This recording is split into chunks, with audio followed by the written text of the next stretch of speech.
Halo semuanya, saya Aldi Lumaja dari kelas 5B4 dengan NIM 20061102 dan di video kali ini saya akan membahas tentang materi pada mata kuliah Manajemen Kreativitas dan Inovasi dengan dosen mata kuliah Dr. Imelda Welin Juliana Ogi, SEMM, dengan judul materi yaitu Kreativitas dan Inovasi yang terdiri dari pengertian dan perbedaan kreativitas dan inovasi, pentingnya kreativitas dan inovasi di dalam bisnis, inovasi yang berorientasi pada bisnis, dan inovasi yang berorientasi sosial.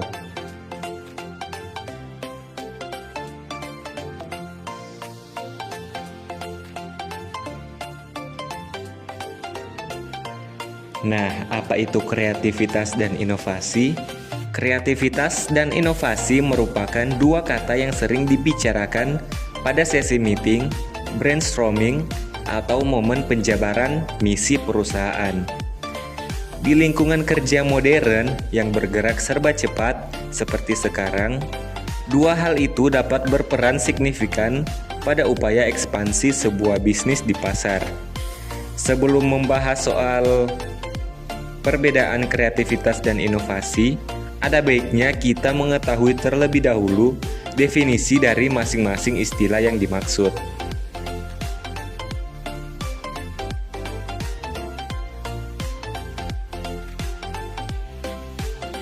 Nah, kita masuk pada pengertian kreativitas.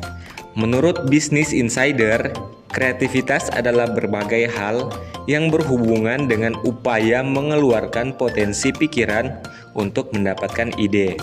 Nah, jadi fokus dari upaya kreatif ini adalah untuk mendapatkan ide. Sesuai dengan penjelasan Business Insider, ada dua cara yang bisa digunakan untuk memproduksi ide kreatif. Yang pertama, melalui eksperimen pikiran. Dan yang kedua, mengolah segala sesuatu yang diterima oleh panca indera dan memunculkannya sebagai ide. Kemudian kita masuk pada pengertian inovasi. Melansir dari Business Insider, inovasi adalah upaya untuk memperkenalkan suatu perubahan pada sistem yang relatif stabil. Nah, boleh dikatakan inovasi merupakan hasil dari penerapan dari ide-ide kreatif. Nah, misalnya, sebuah perusahaan A mengidentifikasi suatu problem di masyarakat yang belum tereksekusi dengan baik. Nah, ia melihat problem tersebut dan berusaha untuk mencari solusinya. Ketika solusi tersebut sudah diterapkan dan difungsikan untuk mengatasi problem yang ada, hal tersebut bisa dikatakan sebuah upaya inovasi. Yang kita dapat garis bawahi di sini, fokus dari inovasi adalah memperkenalkan sesuatu yang baru. Sesuatu yang baru tersebut dapat berupa ide baru, metode baru, ataupun solusi baru.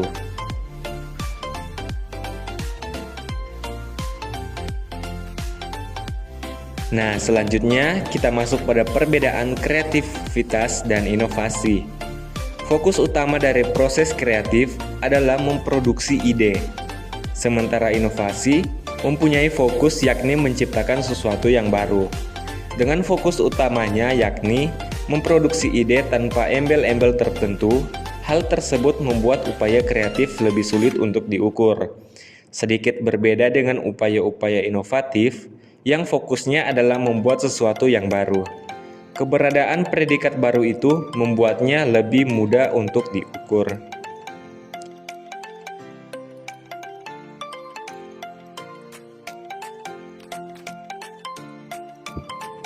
Kita masuk pada pembahasan selanjutnya. Kenapa kreativitas dan inovasi penting dalam bisnis? Nah, kreativitas dan inovasi adalah hal yang terbilang penting pada bisnis. Melalui dua hal tersebut, sebuah bisnis bertumbuh dan berkembang dengan baik di pasar. Beberapa contoh efek dari penerapan kreativitas dan inovasi yang tereksekusi dengan baik antara lain adalah sebagai berikut. Yang pertama, membuat bisnis memiliki ciri unik di pasaran. Yang kedua, dapat membedakan bisnis dengan bisnis yang dimiliki oleh kompetitor. Dan yang ketiga, membangun brand image yang membuat bisnis memiliki nilai unik di mata konsumen.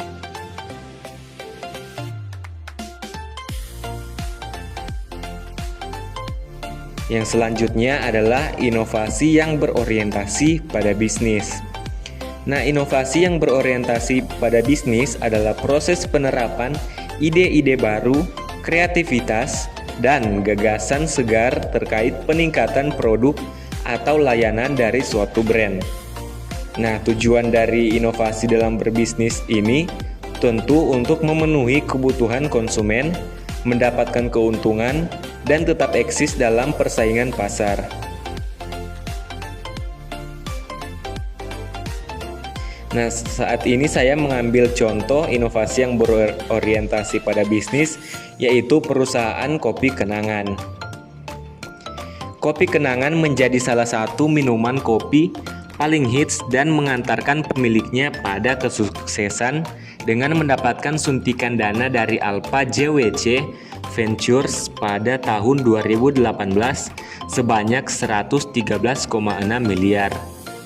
Startup Kopi Kenangan ini didirikan oleh Edward Tirtanarta, James Prananto, dan Cynthia Khairunisa pada tahun 2017.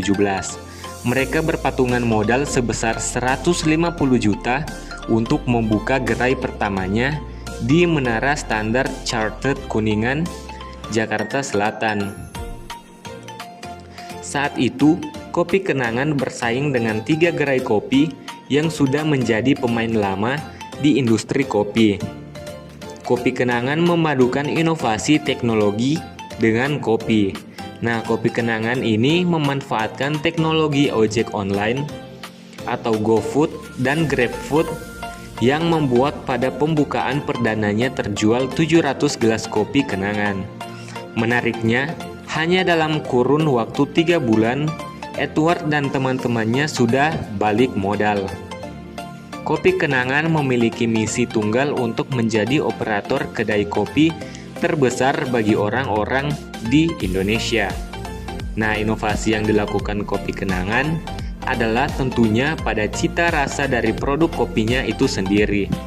Selain itu, Kopi Kenangan memiliki aplikasi seluler yang memungkinkan orang untuk mencari toko terdekat, pesan terlebih dahulu, membayar pesanan menggunakan e-wallet, ataupun kartu kredit.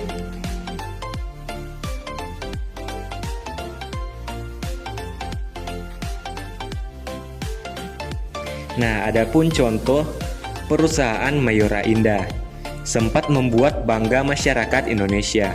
Pasalnya, salah satu produknya yakni permen Kopiko muncul dalam sebuah drama Korea berjudul Vincenzo yang diperankan oleh aktor top Korea Song Joong Ki.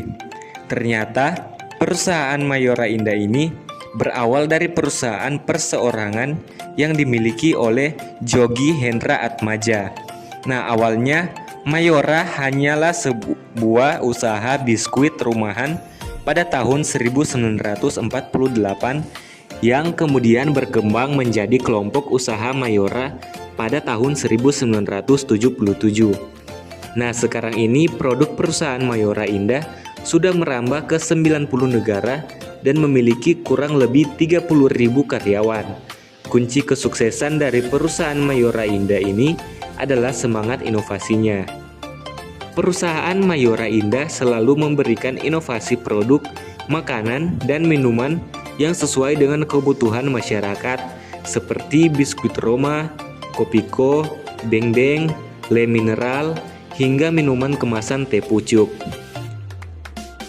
Tak hanya inovasi dalam produk saja, perusahaan Mayora Indah juga berinovasi pada proses branding dan marketing. Salah satunya dengan menampilkan produknya di drama Korea kelas A, yakni Vincenzo. Proses marketing ini bisa disebut sebagai inovasi karena drama Korea memiliki komunitas yang loyal. Produk atau barang yang ditampilkan, dikenakan, atau dikonsumsi oleh pemain drama di dalamnya akan ditiru oleh para fans. Apalagi dalam drama Vincenzo, salah satu pemainnya, Song Joong Ki, punya fans yang banyak.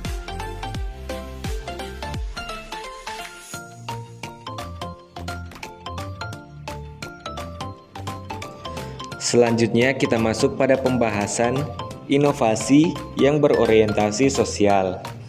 Inovasi seperti yang kita ketahui selama ini, yaitu suatu proses pengembangan atau perbaikan atau menciptakan sistem yang baru pada sebuah produk, baik barang maupun jasa dengan memanfaatkan pengetahuan dan keterampilan teknologi. Inovasi bisa berarti baru bagi perusahaan terkait atau bagi pasar bahkan dunia. Seiring berjalannya waktu, inovasi tidak hanya dibutuhkan pada sektor perdagangan, barang dan jasa, namun juga pada kebutuhan sosial. Inovasi sosial terjadi karena adanya keresahan sosial dan lingkungan yang terjadi di tengah masyarakat, sehingga diharapkan dapat menimbulkan dampak sosial yang positif.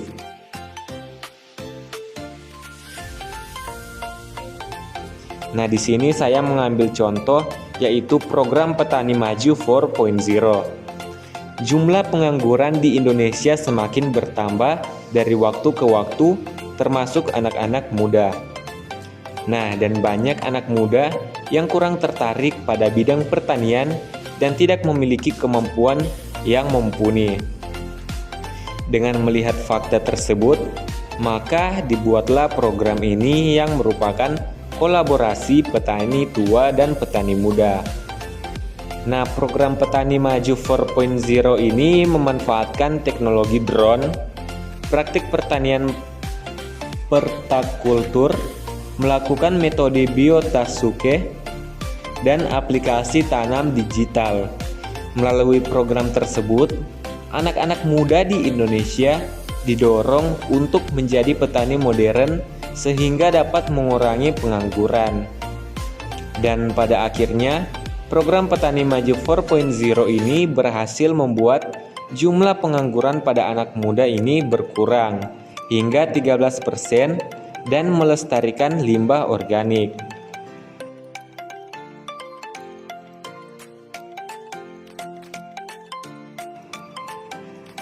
Nah, adapun contoh lain yaitu program pengembangan kewirausahaan perempuan atau Pro-Women di Lombok. Nah, saat ini Indonesia sedang melakukan upaya untuk mengembangkan sektor wirausaha di masyarakat. Namun, biaya transportasi antar pulau yang tinggi dan banyaknya wilayah yang masih terpencil membuat kesenjangan antara kota besar atau pusat kota dan daerah terpencil. Keterbatasan tersebut menjadi penghalang untuk pendistribusian komoditas bisnis masyarakat. Selain itu, para pengusaha wanita masih terhalang dengan diskriminasi gender dan budaya patriarki di Indonesia. Kondisi tersebut mendorong platform usaha sosial atau PLUS yang bekerjasama dengan Ford Foundation dan Yayasan Rumah Energi menciptakan program Pro-Women. Program ini membekali para pengusaha wanita di Lombok untuk mengembangkan bisnis yang berkelanjutan. Pembekalan dan pendampingan bisnis pada program Pro-Women ditujukan untuk 48 pengusaha wanita yang memiliki minimal 1 pegawai dan sudah lolos tahap seleksi.